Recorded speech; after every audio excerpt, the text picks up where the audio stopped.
लोकसभा चुनाव से पहले विपक्ष के नेता एक के बाद एक ईडी के निशाने पर आ रहे हैं। दिल्ली से लेकर गोवा तक के आप नेताओं पर ईडी की नजर है, या फिर यूं कह लीजिए कि दिल्ली के सीएम अरविंद केजरीवाल की गिरफ्तारी के बाद एक्साइज पॉलिसी में कथित घोटाले की एजेंसी लगातार जांच कर रही है। ईडी ने आम आदमी पार्टी के गोवा चीफ अमित पालेकर समेत पार्टी के 2 नेताओं को पूछताछ के लिए बुलाया है। एजेंसी ने भंडारी समाज के अशोक नाइक को भी समन भेजा और गोवा के एक और नेता दत्त प्रसाद नाइक को भी एजेंसी ने समन भेजा है। इन आप नेताओं को गोवा के पणजी में ईडी दफ्तर में पेश होने को कहा। देखिए जब आप गोवा अध्यक्ष अमित पालेकर ईडी ऑफिस पहुंचे।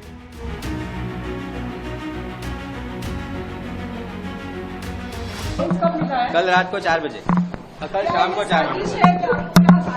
बता दें कि ईडी ने सभी को 28 मार्च को दिल्ली ऑफिस में पूछताछ के लिए बुलाया था। इसको लेकर एजेंसी का आरोप है एक्साइज पॉलिसी की आड़ में उगाही की रकम का आम आदमी पार्टी ने गोवा विधानसभा चुनावों में यूज किया था। हालांकि आपके गोवा चीफ अमित पालेकर ने एजेंसी के इन आरोपों को सिरे से नकार दिया और कहा था कि पार्टी ने अपने दम पर ये चुनाव लड़ा था। एजेंसी ने अपने आरोप पत्र में दावा किया कि आपने अपने गोवा चुनाव अभियान में करीब 45 करोड़ रुपए की अपराध की आय का इस्तेमाल किया था, जिसमें कथित तौर पर साउथ ग्रुप द्वारा दी गई 100 करोड़ रुपए की रिश्वत भी शामिल थी। तो वहीं ईडी की रेड के बाद आप नेता आतिशी ने बीजेपी पर क्या कहा, ये भी सुनिए। ईडी के रेड के बाद मनी लॉन्ड्रिंग के अक्यूज्ड कंपनियों का सबसे ज्यादा पैसा भारतीय जनता पार्टी के पास चंदे के रूप में आया है, इलेक्टोरल बॉन्ड्स के रूप में आया है। जो पैसा ईडी के पास आया है उसको तो देश की जनता में बांटने के लिए आपको कोई कानून बनाना पड़ेगा, लेकिन इन सारे आरोपियों का, ये सारे मनी लॉन्डर्ड पैसे का सबसे बड़ा फायदा, इसकी सबसे बड़ी बेनिफिशियरी भारतीय जनता पार्टी रही है।